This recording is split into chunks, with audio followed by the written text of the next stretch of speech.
Muito obrigado, Sr. Presidente. Cumprimento as senhoras e os senhores deputados, o Sr. Ricardo Pena Roias e a sua equipe que o acompanha hoje.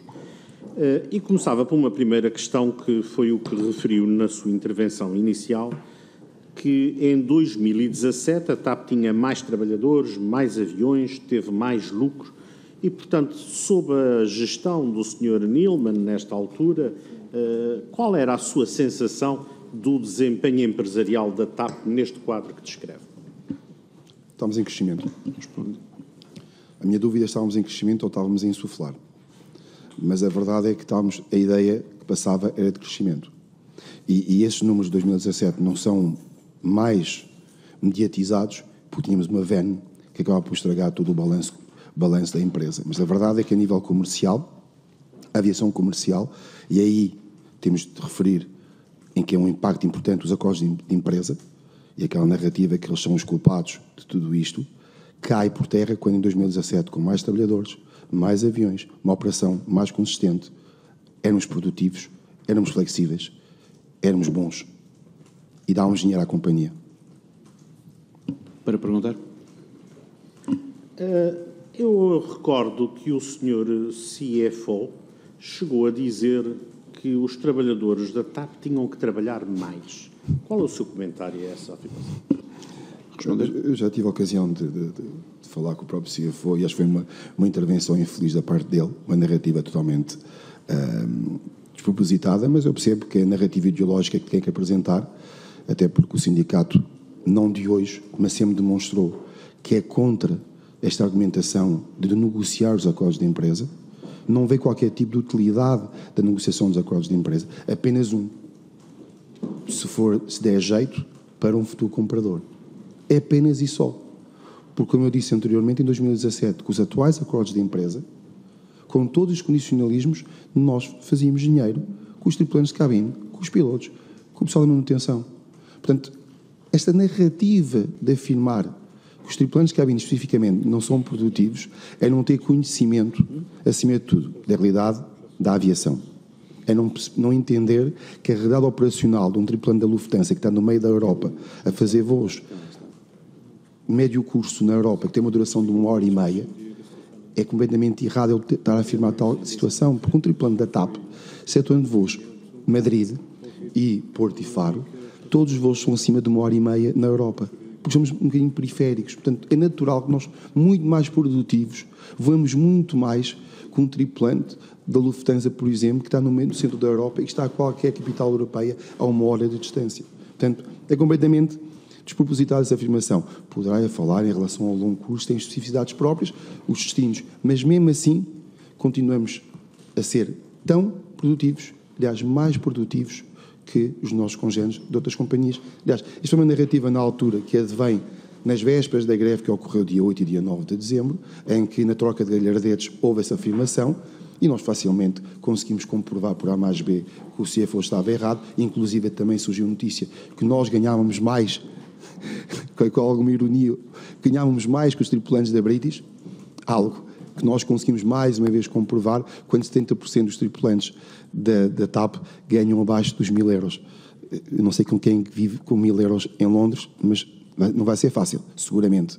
Portanto, é nesta perspectiva que tudo é errado. Eu só quero falar, e quando falo da perspectiva da flexibilidade e produtividade, e porque eu entendo, e sempre disse, não é a primeira vez que eu vou dizer, que a gestão da TAP não se faz através de uma rigidez de Excel, mas sim através da dedicação e profissionalismo dos trabalhadores. Vou dar-lhe aqui um exemplo. E quando alguém me afirmar que os tripulantes de cabine não são produtivos, eu vou dar-lhe aqui este simples exemplo. Se os tripulantes de cabine respeitassem cláusula a cláusula do acordo da empresa, a aviação parava em 3 dias.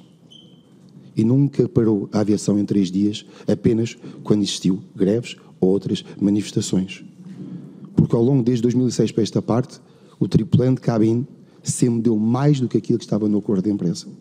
Aliás, eu nas negociações do acordo de emergência, e quando se fala muito do absentismo dos tripulantes de cabine, eu solicitei à outra parte que mostrasse dados económicos das vezes que os tripulantes de cabine abdicam das suas folgas, dos seus tempos de descanso, para viabilizar a operação. Hoje é dia 26 de abril e continuo à espera que mandem essa documentação. Para perguntar. O senhor disse que não conhecia o plano de reestruturação. Pergunto-lhe quem é, suponho que para além do Conselho de Administração e Comissão Executiva, conhece este plano na TAP. Eu espero que os senhores deputados tenham conhecimento, ou nem que seja ele rasurado, do plano de reestruturação, mas a verdade é que nós desconhecemos totalmente. Aliás, assim nos perguntem, que se calhar alguém vai me fazer, que se é justificado e que me fizeram na altura o bónus da CEO, eu não posso responder a isso. Se eu não sei quais são as metas a cumprir, quais são... Diga? Mas as metas a cumprir, os objetivos a cumprir, como é que eu posso dizer que a CEO tem direito ou não àquele bónus? Eu preciso saber o plano de reestruturação. E isto, às vezes, não se valoriza o suficiente. Mas eu recordo que todos os sindicatos, em 2021, para evitar despedimentos, assinaram e os associados ratificaram um acordo sem saber, sem conhecer o plano de reestruturação. Foi uma carta branca que os trabalhadores do Grupo TAP deram à administração, ao governo, com uma premissa que, infelizmente, quando eu vejo aqui essas audiências de inquérito, preocupa-me e não cumpriram. Prometeram-nos a nós, trabalhadores, que a partir daquela data íamos ter uma gestão transparente, profissional. Infelizmente, não foi isso que ocorreu.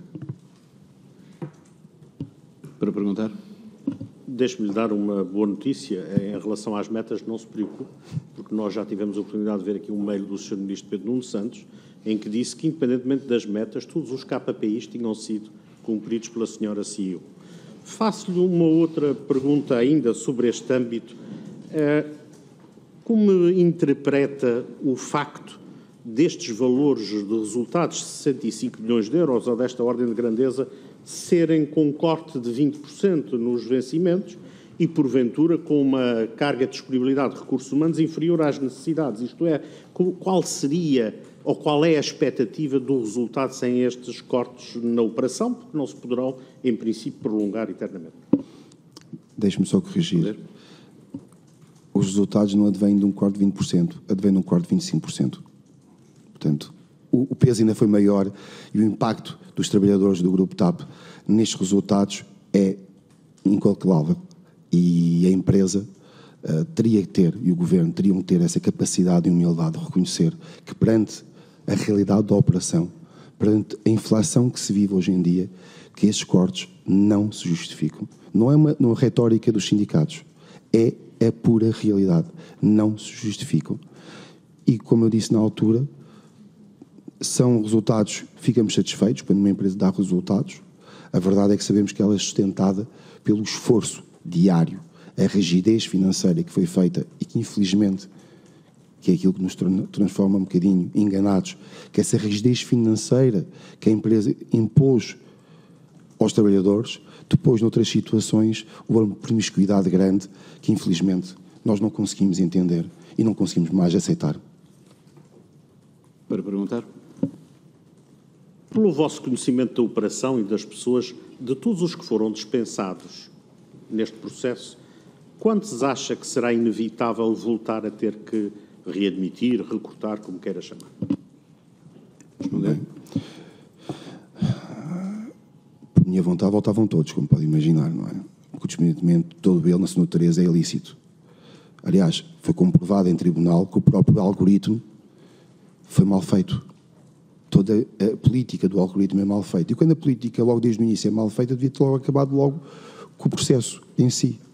A verdade é que nós já tivemos resultados, e ao contrário do que o Governo parece esqueceu, e a Administração, a verdade é que nós já ganhamos em tribunal, através de ações que nós colocamos, por via cautelar, que já estão reintegrados, já estão a trabalhar na empresa, que o despedimento foi ilícito, foi mal feito.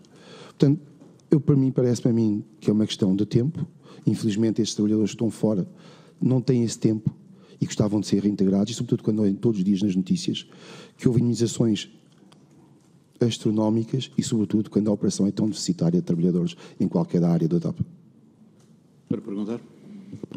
Exatamente. Nesse quadro, qual é a sua opinião e como é que acha que os seus associados verão na hipotética circunstância da TAP ter que vir a indemnizar em 3 ou 4 milhões a senhora ex-CEO por um despedimento mal feito em direto pelas televisões pelo ministro Fernando Medina? Responder. Com todo o respeito que eu tenho pela Cristine, a minha preocupação não é a indenização que a TAP vai pagar à Cristine. A minha preocupação é o regresso dos trabalhadores e, sobretudo, dos tripulantes de cabine ao serviço e à operação. Essa é que é a minha preocupação. A nossa preocupação não é as questões da Cristine, se ela vai. Ela tem, da mesma maneira que a TAP me disse, os processos em tribunal que decorram e, se eles tiverem razão, voltam. Ou mesmo que eu diga neste momento à antiga CEO, se ela tiver razão, tem que ser indenizada. Pura e simplesmente é assim que funcionam as coisas. Mas a minha grande preocupação são os tripulantes de cabine. Para perguntar. Eu pedi-lhe que me elaborasse num comentário que deixou escapar, que foi em relação à AVEM. Sabemos bem porque é que foi feito o negócio, se eu bem assim entendi, e gostava que me explicasse e elaborasse sobre o tema da AVEM na TAP, desde o seu início, obviamente, se tiver este conhecimento. Não tenho conhecimento tão elaborado e aprofundado para falar, até porque já vem de outras gestões, nomeadamente a gestão do Fernando Pinto. Portanto, falar sobre a AVEN é puxar o filme cá atrás, mas podemos falar perfeitamente e podemos demonstrar de como é que duas maneiras de gerir uma empresa, por um lado a do Fernando Pinto e da outra da CEO Cristine, foram tão distintas e em prejuízo muito dos trabalhadores. No entanto, em relação à AVEN, a verdade é que o mercado brasileiro é um mercado muito importante para a operação da TAP, é inegável. Se calhar é uma das grandes joias que nós temos até para a própria privatização dos interessados, que nós sabemos e vamos sabendo que estão interessados na companhia. Mas em relação à AVEN, como eu disse inicialmente a minha intervenção, eu salvaguardei este ponto. Até a ideia até pode ser interessante, porque a manutenção no Brasil, ter uma manutenção no Brasil até poderia ser interessante, mas muito rapidamente percebeu-se que não era rentável, que não seria rentável para o Estado. E nós fomos enterrando dinheiro. A verdade é que essa capacidade de ter uma van teve, se calhar, ganhos para a TAP, nomeadamente de slots em determinados aeroportos, mas a verdade é que, no cômodo geral, sabemos perfeitamente que durante anos a fios foi a AVEN, a nossa âncora, que não deixou de escolar a companhia. Para perguntar. Quando é que perceberam que era este problema para a TAP? O que é a AVEN? Eu penso que eu entrei em 2006, ali em 2012, se não me engano, quando é 2012, já era uma realidade que nós sabíamos, ou 2015, que sabíamos que a AVEN já não era rentável para a companhia. Pelo contrário, era um buraco negro. Para perguntar. Eu gostava que partilhasse connosco as vossas preocupações naquele que é o futuro próximo, passando pelo processo de privatização novamente que o Partido Socialista, o Governo do Partido Socialista quer implementar. Quais são as vossas preocupações e para os vossos associados? As preocupações são legítimas, são as normais.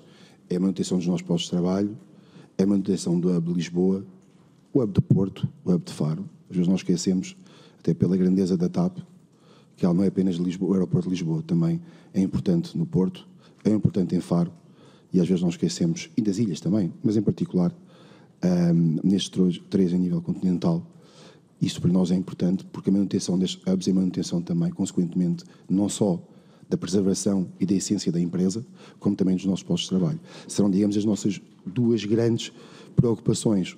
Em relação às condições de trabalho, como é lógico, poderá entender que também é uma preocupação, mas pelo passado recente, e há que o dizer, apesar dos defeitos que teve a privatização, que teve o privado na TAP, a verdade é que, excetuando, infelizmente, os tripulantes de cabine, todos os outros trabalhadores do grupo TAP tiveram aumentos salariais com o privado. Portanto, essa parte, temos uma experiência recente positiva, não para os tripulantes de cabine, mas é positiva, portanto, não há aqui traumas, mas a verdade é que a nossa grande preocupação neste momento, a ser a privatização, é, por um lado, a manutenção dos postos de trabalho e os hubs de Lisboa, que são a marca TAP.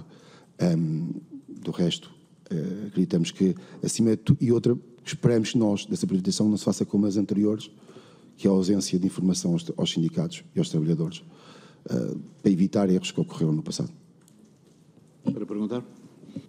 O Sr. Ministro da Economia, algures em Espanha, entendeu ou disse que a Ibéria também seria muito bem-vinda a este processo de privatização, suministro da economia.